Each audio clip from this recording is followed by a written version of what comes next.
Dito pa rin tayo sa Land of the Howling Winds, ang probinsya ng Catanduanes. Pagkatapos ng Binorong Point, nag-breakfast lang saglit tapos 30 minutes na motor ride from Puraran Beach, mararating natin ang next destination.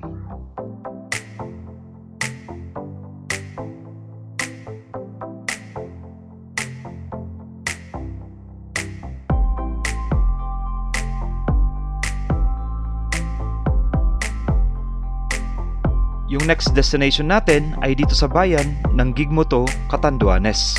Hindi masyadong obvious yung entrance ng tourist spot na to at may konting lakaran at hike, kaya kailangan natin ng guide na kasama para hindi tayo maligaw.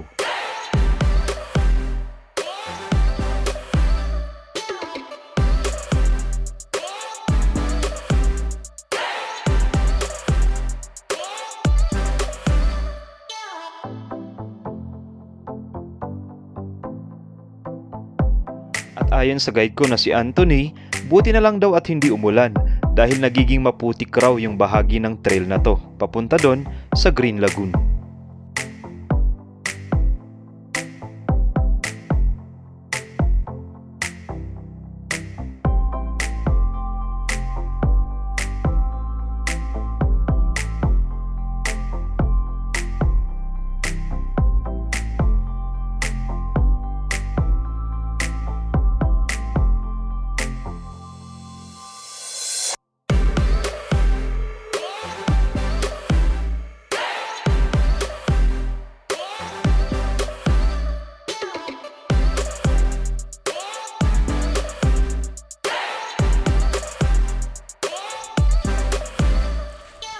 Pagkababa natin from the main road ay bubungad na sa atin ang dagat at konting lakad pa dahil yung destination natin ay nasa dulo ng cove na to.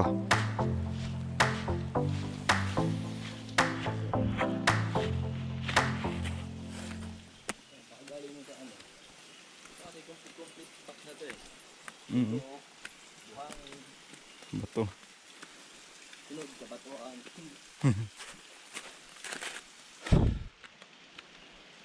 Yung mga nauna doon. Walang entrance fee at 15 minutes lang nalakad from the main road, swimming na tayo dito sa Nupa Green Lagoon.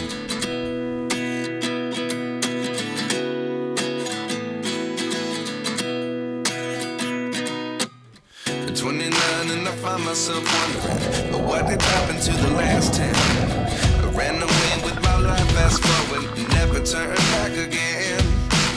It's kind of funny that the more we pass time, the more we need to set them rewind. And 19 was the year I had to leave you, but now I'm seeing all the signs. Is this really happening? I can't believe it's true. I'm just as surprised as you. Is this really happening? I can't be too sure, but one day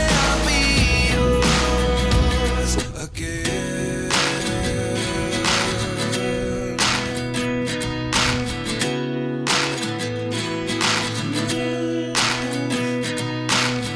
Life lessons come one in a dozen, the other 11 give something from nothing. I sit here looking for an answer. Maybe the biggest question was in the last chapter. You gave me the soul I have today. Without you I never could have moved away. But now I see what you teach. I do believe I always should have stayed. Yeah. Is this really happening? I can't believe it's true. I'm just as surprised as you. Is this really happening? I can't be too sure, but one day I'll be yours again. One day I'll be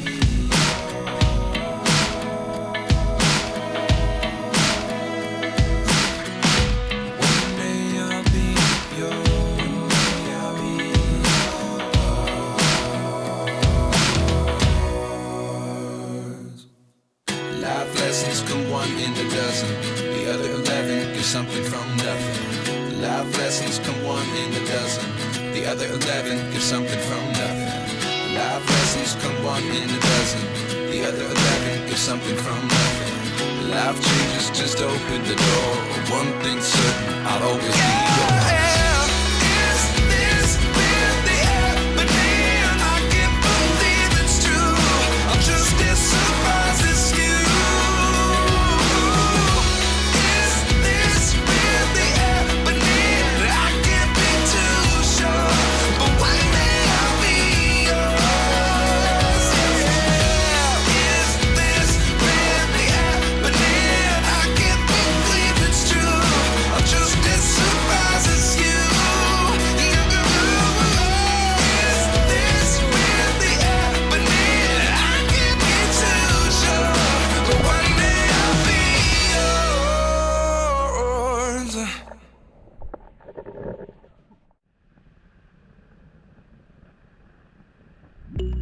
Pagkatapos mag-swimming sa tubig alat ng Green Lagoon, oras na para maghanap naman ng fresh water para mapagbanlaw. Nahulugan.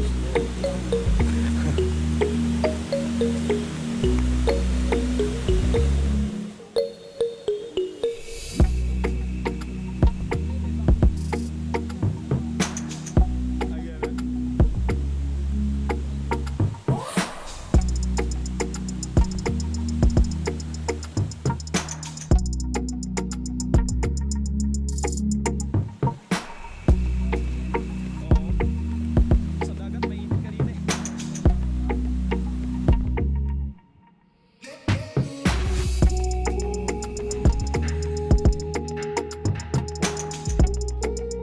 Mula doon sa Nupa Green Lagoon, mararating ang Nahulugan Falls pagkatapos lamang ng 15 minutes na motor ride.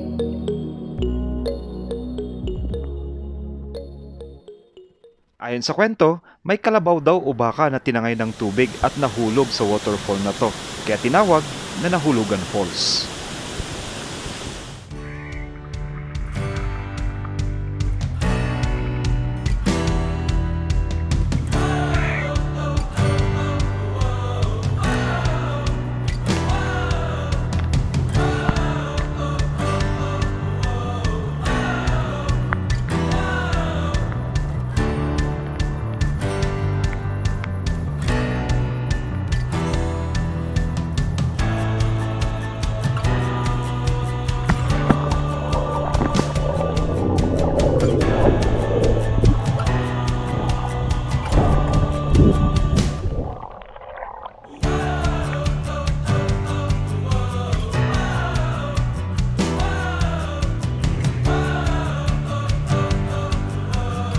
Buti na lang at maaga kami ng aking guide at na-enjoy ko pa yung lugar dahil mga bandang tanghali na, dumarami na ang bisita ng Nahulugan Falls.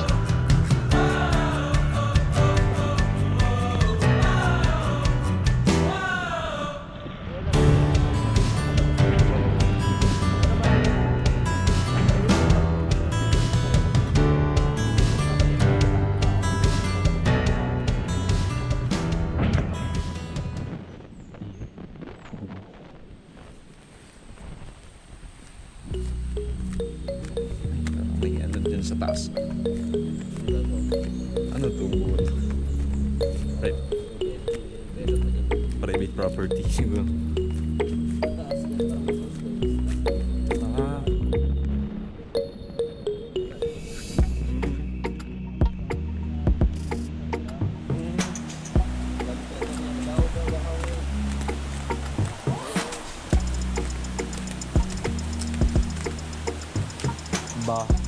Bahaw.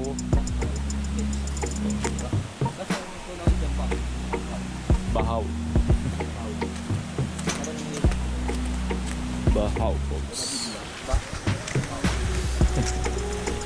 Last destination natin bago mag-lunch break, ang Bahaw Falls. Mararating ito pagkatapos lamang ng 20 minutes na motor ride galing Nahulugan Falls. Ang ibig sabihin ng salitang bahaw ay mababaw. Mababaw lang ang tubig nito pero napakalinis kaya ideal for chill swimming. Nice. Yan yun, pinaka-ano yun.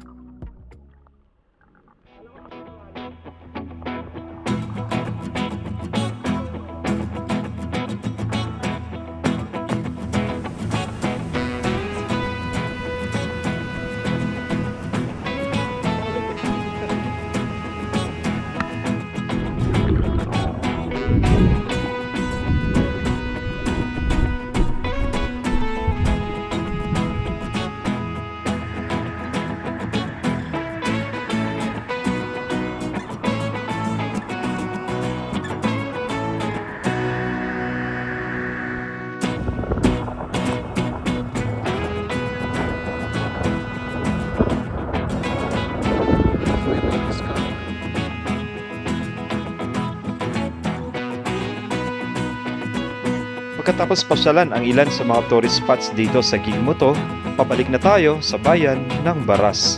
At road trip tayo dito sa eastern coastline ng Abaca, capital of the Philippines, ang probinsya ng Catanduanes.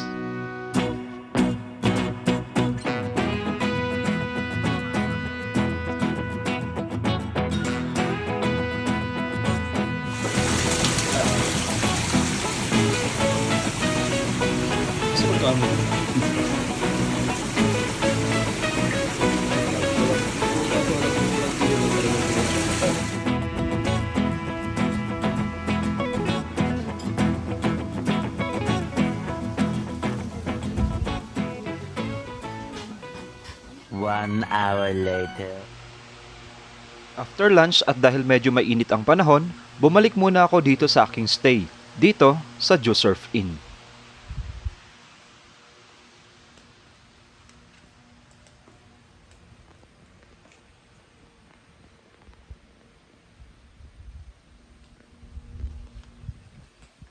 Malinis at tahimik dito at 5 minutes lang na lakad, mararating na ang dagat ng Puraran Beach.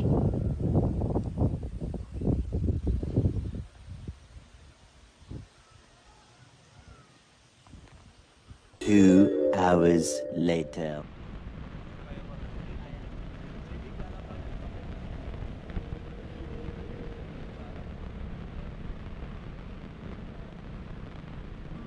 Bandang 4 PM, sinundo na ako ng tour guide. May access road yung pupuntahan natin ngayon at medyo hawig daw sa Binurong Point. Ang entrance fee lang dito ay 20 pesos.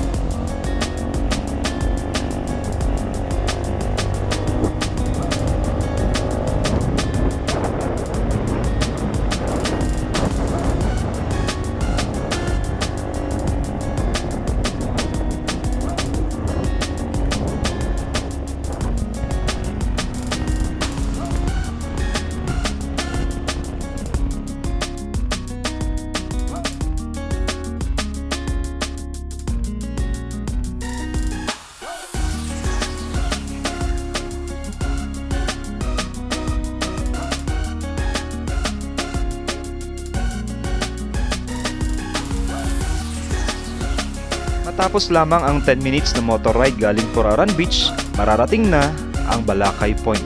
Batanes Vibes daw ang dating ng view at scenery ng Balacay Point. Dito pa rin sa bayan ng Baras, Catanduanes.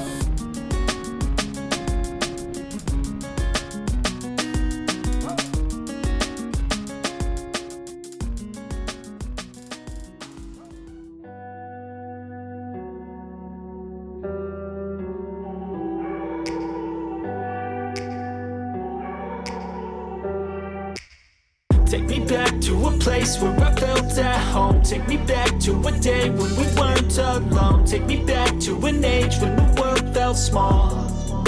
Way back before we blew it all. Take me back to a place where I felt at home. Take me back to a day when we weren't alone. Take me back to an age when the world felt small. Way back before we blew it all. Too many things going on, I can't keep track of them all. From people dropping a bomb to people putting up walls. I feel like life is on hold, perception stuck in a vault. I know that time can heal all, but how much time till we fall? It's awfully chilly outside when there's no shelter to hide. When everything is a lie, you'll find that out in some time. But when the things on your mind are all considered a crime, communication aside, we'll all just fight till we die. Is this an argument or just the start of it? Either way, I don't wanna be a part of it. Can I just get some space? I don't have the heart for this. I can't be picking up the pieces, fixing scars from this. Is this an argument or just the start of it? I wanna drive away so I can be so far from it. I wanna find a place where no one breaks their promises. Or maybe drown myself in something that is bottomless. Take me back to a place where I felt at home. Take me back to a day when we weren't alone. Take me back to an age when the world felt small.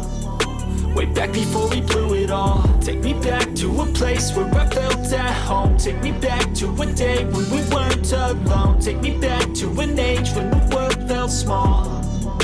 way back before we blew it all. I know that things seem bad, but they could be much worse. There's always someone else who has a greater curse, a greater thirst, a hunger, pain, and mercy. Just find whatever you got and try to be thankful first. I wanna feel again, I need a couple.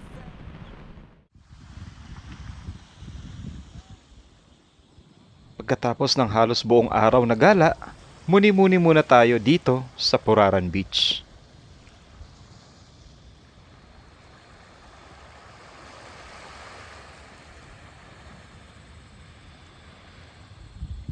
The next day. Bago umalis sa isla ng Catanduanes, magpasalamat muna tayo sa safe travel natin dito sa probinsya. At 29 and I find myself wondering what did happen to the last 10.